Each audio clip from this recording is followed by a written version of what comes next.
The first question I think that we really want to resolve in Educating for Our Times is, what is learning actually for? What is it for? Arne?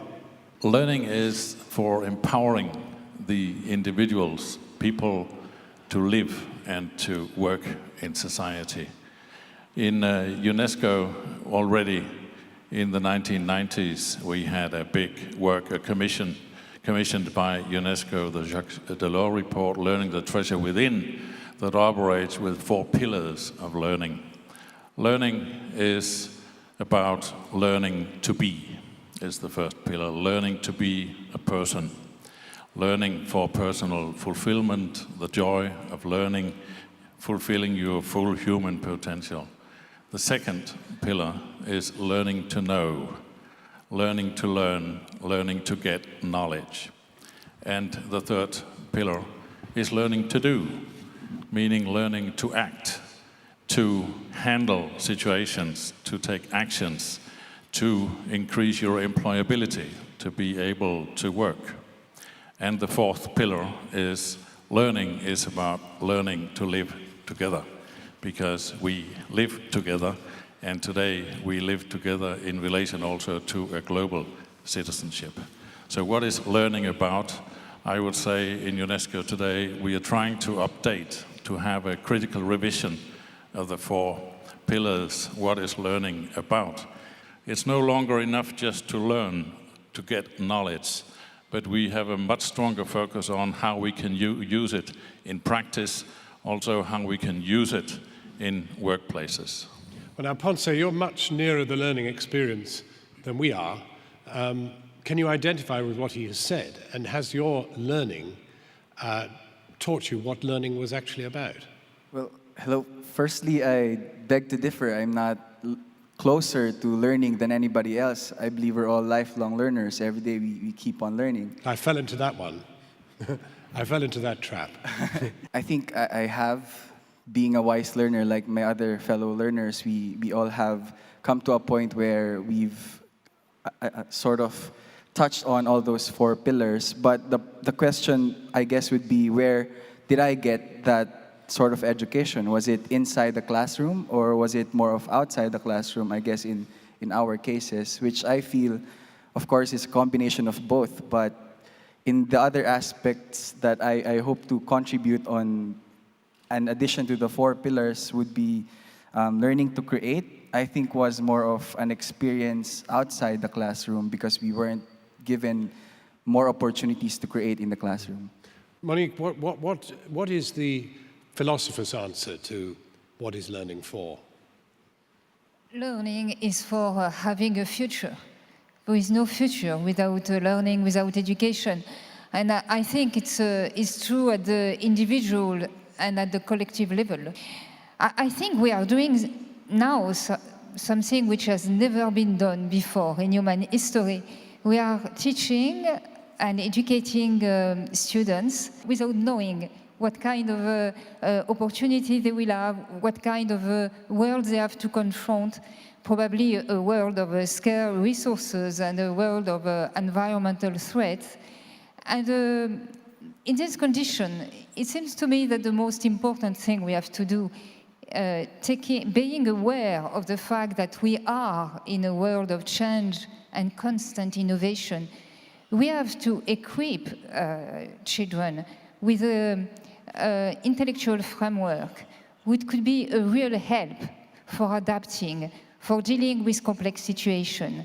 What I'm wondering from you, Sir Fazl, is whether you feel that the rest of the panel are in a rather luxurious position to make choices about quite what education is about, because what you're about is producing any education at all.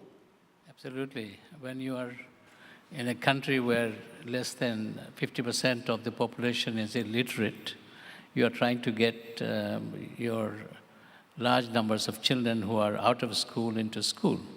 So basically providing access to education and then trying to provide a quality education.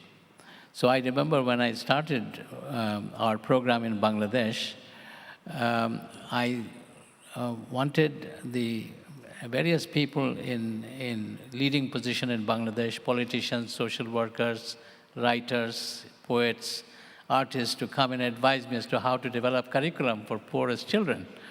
And we had a number of meetings. One artist, I remember, he said that you must teach children how to draw and how to paint.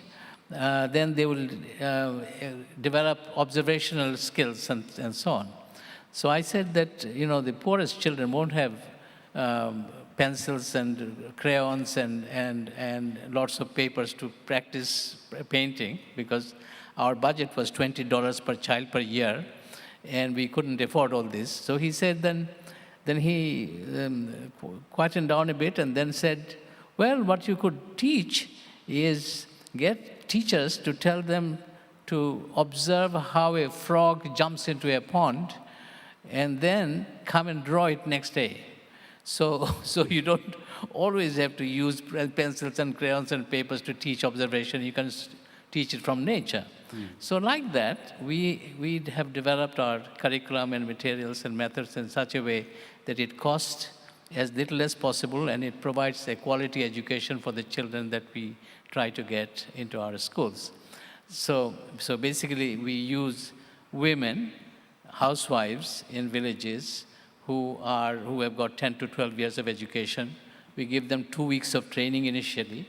Then we provide 1 day training every month and try to upgrade their skills as they go on teaching. So like that, we are providing a fairly high quality education to poorest children, and they complete 4 years of primary education, which in our national system, they complete in 5 years. And we tend to do better than the state system. And of course, you have a huge advantage because you're teaching mainly girls, and they are easier. There's also another problem. We had the true? girls It were is neglected true, in our society, and we insisted that at least 60% of the children must be girls when we set up a school.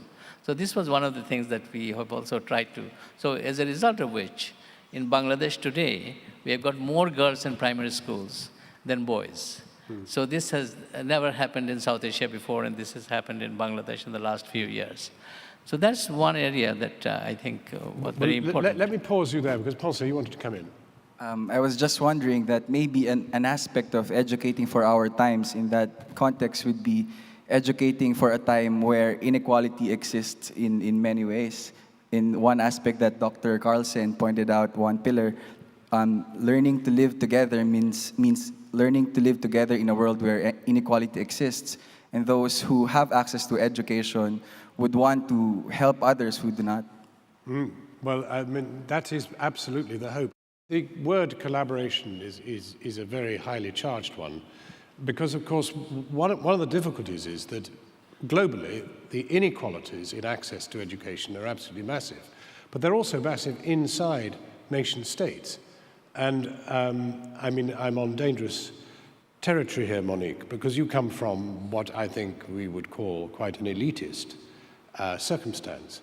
And the question I would ask you is whether it's realistic to think that people who have struggled to get into your now vast research institute, they've had to work extremely hard and the rest of it, are they really going to be interested now in having to devote some proportion of their time to collaborating with people who are not having the same opportunities?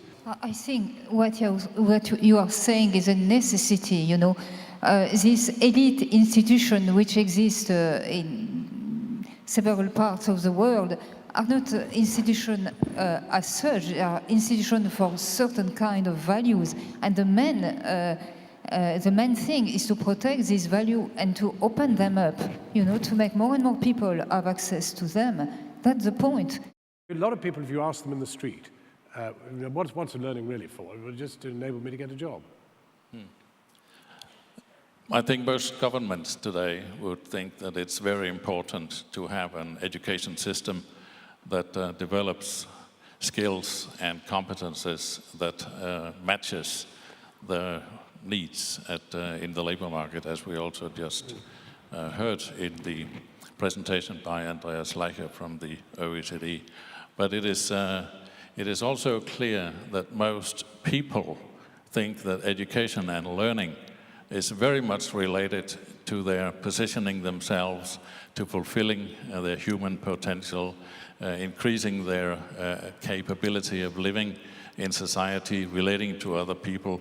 And in fact, for very many people, the moral values that are transferred in education are very important. Values like peace, democracy, tolerance, intercultural understanding, gender equity, and so on.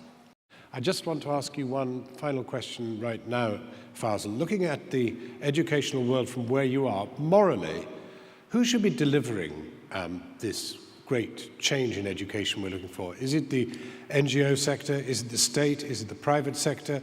Who do you look to when you're where you are? Well, I think it's the state's responsibility to provide education, and it should be state provision should include everybody. And I think right now there is a lot of debate about whether private sector to get into education and provide education, but it's to provide education with equity in the sense that every child has access to education, a quality education. It should be a state responsibility, and that usually where state is very active in providing education, the citizens do well. Anyone disagree? Good, we've laid a benchmark then. The state is in charge when it comes to delivery. I see you shaking your head. The state gives the guidelines, but I do believe in individual responsibilities and the responsibility of communities. You know, the institution and different individual initiatives or social initiatives can help with the kind of state giving broad directions. Arne? Sorry? I think the future we want in relation to education is moving from education for all to lifelong learning for all. And lifelong learning for all involves also other stakeholders. So the education sector will have, I think, to reach the hand out to other sectors and collaborate with them. How can you ensure that these strong identities, particularly cultural identities, are strengthened in a span of like 10 or 20 years, the ones you were talking about?